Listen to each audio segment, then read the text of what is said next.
ये कहानी है भविष्य की दुनिया की, जहाँ पर इंसानों ने अब इतनी तरक्की कर ली है कि इंसान अब एक दूसरे की उम्र खरीद या बेच सकते हैं, लेकिन इसके लिए उन दोनों का डीएनए सेम होना चाहिए। और ये काम करती है इयॉन नाम की एक कंपनी, जिसमें मैक्स नाम का एक सेल्समैन काम करता है। मैक्स का काम है लोगों को कन्विंस करना कि वो अपनी उम्र बेचे। अब वो एक रिफ्यूजी कैंप में जाता है, जहाँ पर एक इजिप्शियन फैमिली होती है जो पिछले कई सालों से जर्मनी में है। उनके पास यहाँ की कोई आईडी नहीं है और इसी परिवार में 18 साल का एक बच्चा है। मैक्स उसे कहता है कि तुम अपने 15 साल बेच दो। वो बच्चा कहता है कि अगर मैंने 15 साल बेच दिए तो मैं बहुत जल्दी 33 साल का हो जाऊंगा। मैक्स कहता है कि ऐसा करने पर जो तुम्हारी उम्र के 15 साल खरीद रहा है वो तुम्हें 7 लाख यूरोज देगा, जो कि एक बहुत बड़ी कीमत है। इससे तुम अपना घर खरीद सकते हो, तुम अपना वीजा बनवा सकते हो, तुम्हारे परिवार को एक बेहतर जिंदगी मिलेगी।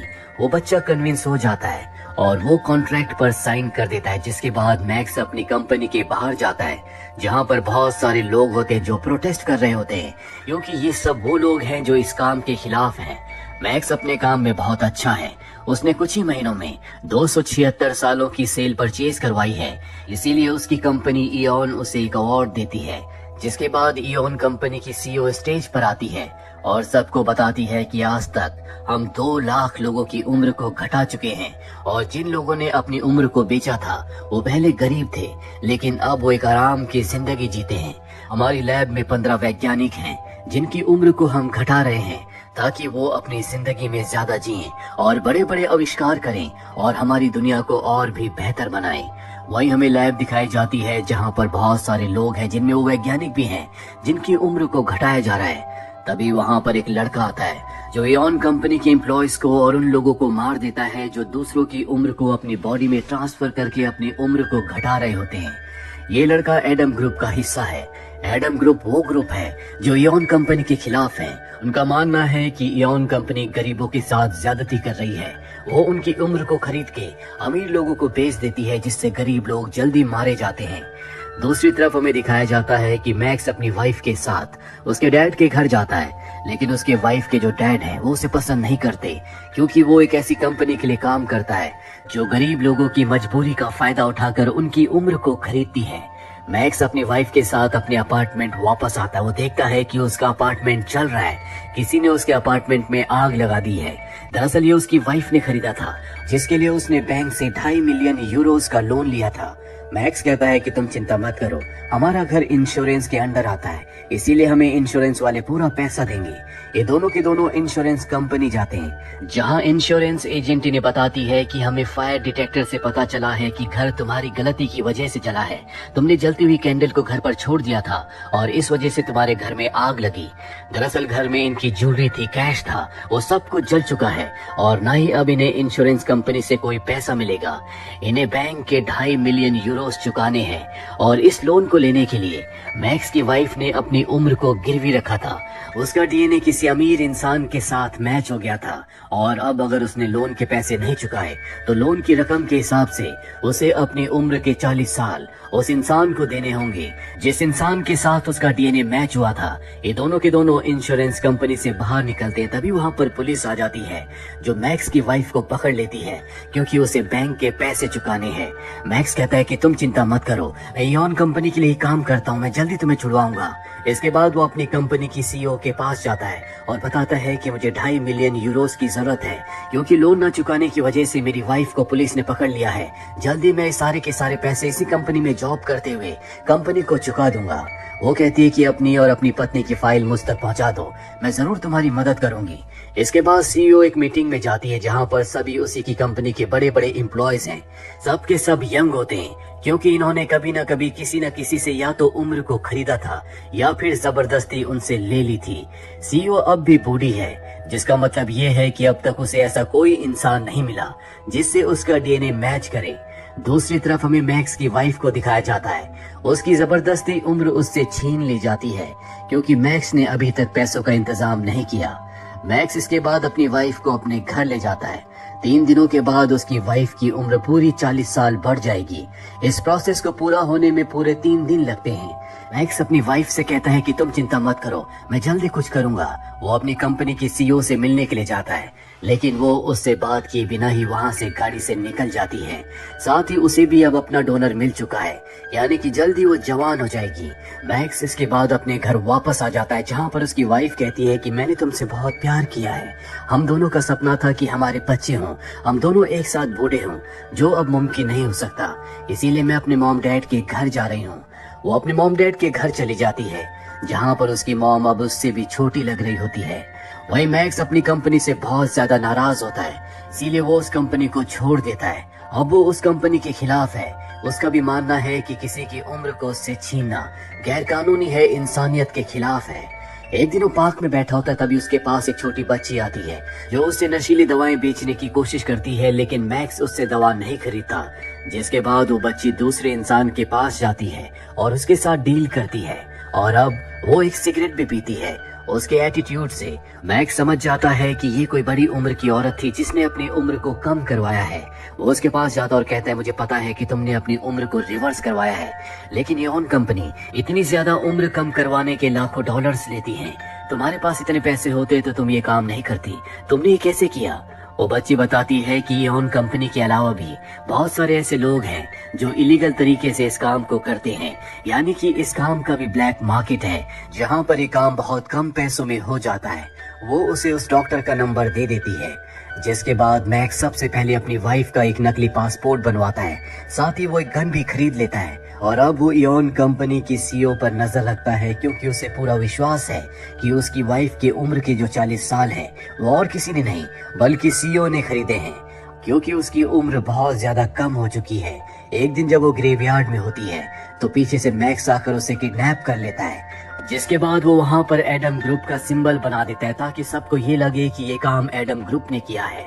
लेकिन जब सीईओ की टीम यहाँ पर आती है और सीसीटीवी कैमरे की फुटेज को चेक करती है तो उन्हें ग्रेवयार्ड के बाहर मैक्स की कार दिखती है। वही मैक्स अपनी वाइफ के पास जाता है और बताता है कि हमारी कंपनी यानी कि इओन कंपनी की सीईओ ने तुम्हारी उम्र को जबरदस्ती तुमसे लिया था, मैंने उसे किडनैप किया है और अब हम उससे वो साल वापस ले लेंगे। हालांकि मैक्स की वाइफ इसके खिलाफ होती है, लेकिन मैक्स उसे समझाता है। वही हमें सीईओ की टीम को दिखाया जाता है, जिन्हें मैक्स की कार की लोकेशन मिल जाती है, पर जब वो उस लोकेशन पर पहुंचते हैं तो वहां पर कोई नहीं होता, क्योंकि मैक्स अपनी वाइफ के साथ और सीईओ के साथ यहाँ से निकल चुका है। और जल्दी वो अपनी टेक्नोलॉजी से पता लगा लेते हैं कि मैक्स इस वक्त कहाँ पर है। दरअसल वो एक शिप से एक दूसरे शहर जा रहा है, जहाँ पर वो डॉक्टर है जो सीईओ की उम्र को वापस उसकी पत्नी की उम्र में ट्रांसफर कर देगा।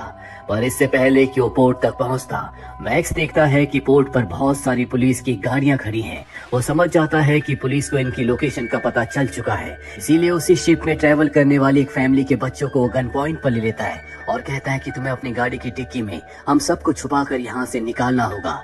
अगर पुलिस कोई भी सवाल पूछे तो कॉन्फिडेंटली उसका आंसर देना, ताकि तुम पर उन्हें शक ना हो।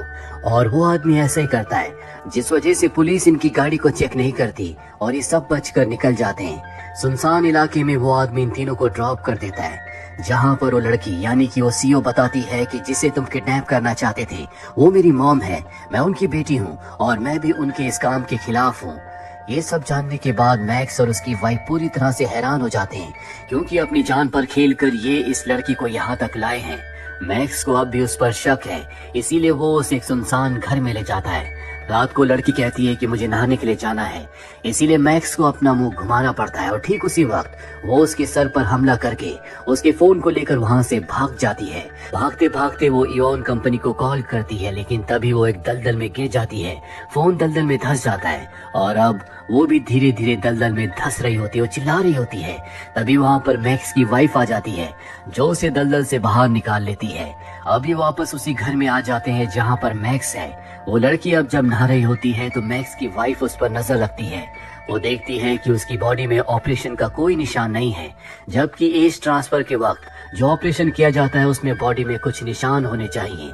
वो समझ जाती है कि ये लड़की सच बोल रही है, ये सीईओ नहीं बल्कि उसकी बेटी है। वो मैक्स को ये बात बताती है। मैक्स कहता है कि मुझे इस बात से कोई फर्क नहीं पड़ता कि ये सीईओ है या उसकी बेटी है। अगर ये सीईओ की बेटी है तो इसका अपनी मॉम से डीएनए जरूर मैच करता होगा। हम इसकी उम्र को तुम्हारी बॉडी में ट्रांसफर कर देंगे। अगर इसकी मॉम यानी कि सीईओ अपनी बेटी से प्यार करती होगी तो वो अपनी उम्र वापस अपनी बेटी को ट्रांसफर कर देगी जो उम्र उसने तुमसे ली है। इसके बाद ये उसे बांधकर अपने बेडरूम में सो जाते हैं। तभी रात को कुछ लोग इनके घर के अंदर आते हैं, इनको गन पॉइंट पर ले लेते हैं। पर ये इयॉन कंपनी के लोग नहीं बल्कि एडम ग्रुप के लोग होते हैं।